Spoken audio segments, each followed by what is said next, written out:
Who controls all of our money?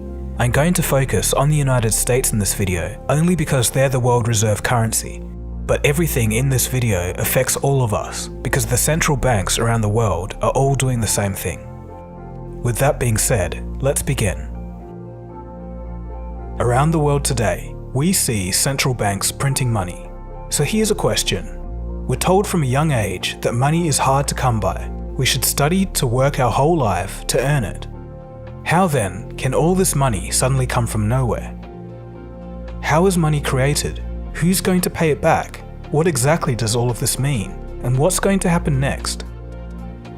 In this episode, we'll explore the 3 ways that money is being created and some of the consequences that are going to happen. I'm also going to show you the true origins of wealth inequality. If you watch this episode the whole way through, you should have a well-rounded idea of what's going on today. It's important for people to know. I'm really just trying to help with that. This journey starts off simple enough, but by the end, you'll start to see the insanity of what we're dealing with. You are watching Cold Fusion TV.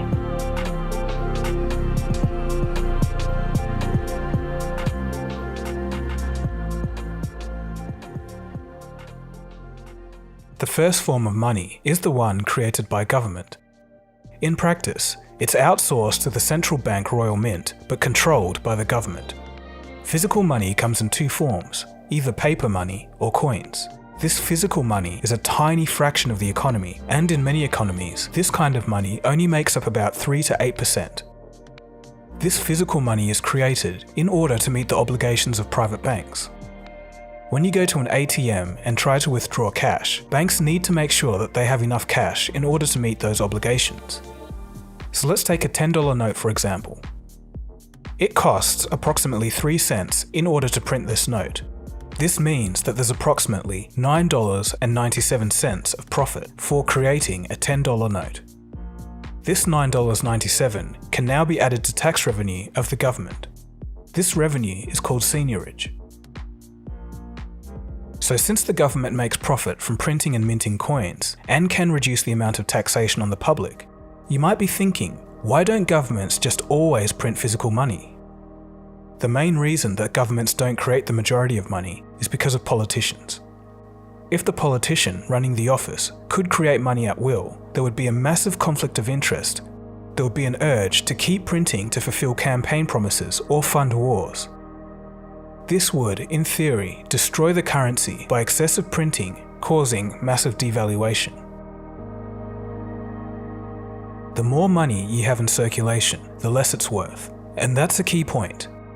For example, if massive inflation takes place and the average Joe has $1 million, but that $1 million only buys an apple, how much is $1 million actually worth? The loss in purchasing power of money over time is called inflation, and when inflation gets out of hand, money becomes worthless. Some recent examples of runaway inflation include Argentina, Zimbabwe, and Venezuela. In this animation, you can graphically see just how fast inflation can run away. You don't see it coming, and as the inflation rate goes up, people quickly lose faith in the currency. For example, here we can see some people in Venezuela using money to make handbags and to draw pictures on because it simply isn't worth anything anymore. You can think of money as a measuring stick of value, a measuring stick that is highly elastic and can change depending on how much of it there is. For thousands of years, gold was the measuring stick of value. Gold was kind of like a physical anchor, keeping the money supply in check and governments responsible. In 1971, President Richard Nixon announced that the United States would no longer convert dollars to gold at a fixed value. Since that point, money, the measuring stick of value, has become elastic. Since the US dollar backs all other currencies as a reserve currency, Nixon's decision changed the world. In all of this, you might still notice that despite politicians supposedly not being able to influence money creation, it's happening anyway. This may cause problems, as we'll see later in the episode. So to recap, the government creates physical forms of money, like notes and coins. Only about 3 to 8% of money is made this way. Seigniorage is the income from that physical money. This income is both a benefit to the government and the taxpayer. It reduces debt for the government and reduces the burden on the individual taxpayer. The reason governments don't create more of this money is because of the inflation risk from politicians' decisions. Let's move on to number 2, private banks and debt-based money. The vast amount of money created today is done by the private banking sector.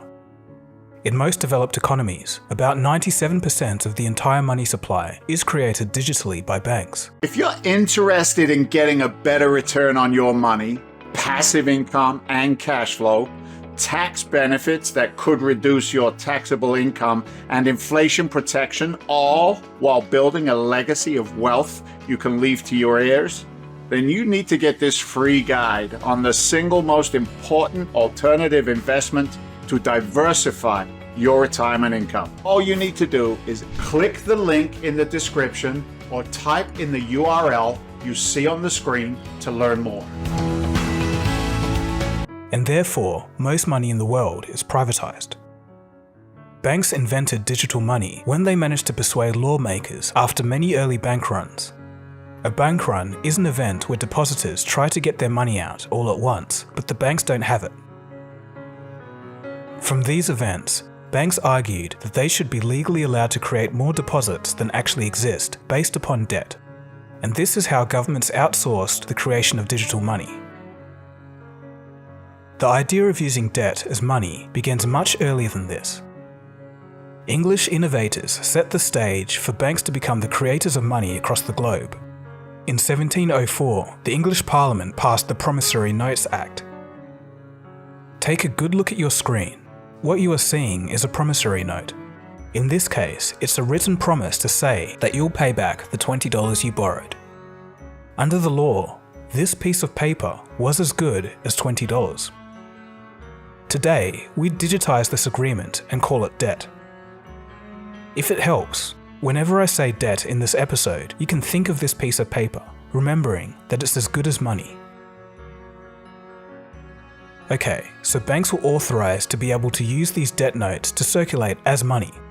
From this point, banks were free to create and destroy debt and hence money from themselves rented out at interest.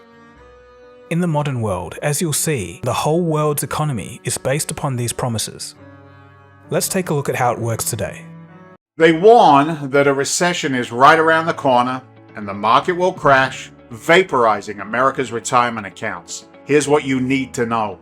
Economists are pressing the panic button. Harry Dent says we're facing the bubble of all bubbles. He predicts a stock market crash worse than the 2008 crisis. During that time, 401ks became known as 101ks or 201ks, and America lost $10.2 trillion in collective wealth. He's not the only one warning about the inevitable. Wall Street legend Gary Shilling believes the economy is heading into a full-blown recession. As a result, he sees the market plunging by 30%, and that's at the very least. John Hussman, president of the Hussman Investment Trust, believes stock prices are at their peak. He predicts the S&P 500 could crash 65%, erasing a decade of stock market gains. In other words, stocks are a bad, very bad gamble right now. The only alternative is to find out how to build wealth without Wall Street. Inside the pages of my new book, you'll discover the asset class that exists outside of Wall Street's control. An asset class that weathers economic storms and still generates outsized returns. Now it's finally accessible by the rest of us. This book shows you how to use it to secure retirement, no matter what happens in the stock market. But you don't want to wait until we're in a full-blown crisis. You'll want to discover the wealth-building secrets in this book today. Click the link in the description below to get your copy.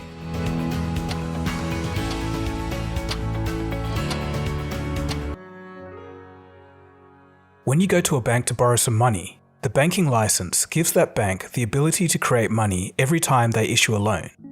They do this through the double accounting system. For example, if you buy a $500,000 house, the bank creates $500,000 in their account and you have $500,000 in debt. That is, the promise to pay it back with interest. This $500,000 debt can enter the wider economic system because when you purchase the house, the owner of that house can use that fresh debt that was created by the bank that they received from you to buy other things in the economy. This means in our current system, if we want to have more growth, we need more debt. The key point here is that debt is actually money, just from a different point of view. To the lender, it's an asset of money, and to the borrower, it's a liability of debt. But they are one and the same. It sounds a bit complicated, but all you need to know is that when a bank issues a loan, it's not somebody else's savings. It's not money that the bank had. It's essentially brand new money that they create. They simply type it into a computer and it appears as a digital representation of the government's money which you can spend. The beneficiary of this brand new money is actually the bank because they get to charge interest on that money, and that's how they make a profit. Later, when you repay this loan, the debt disappears and the money also disappears, but the bank's profit from the interest remains.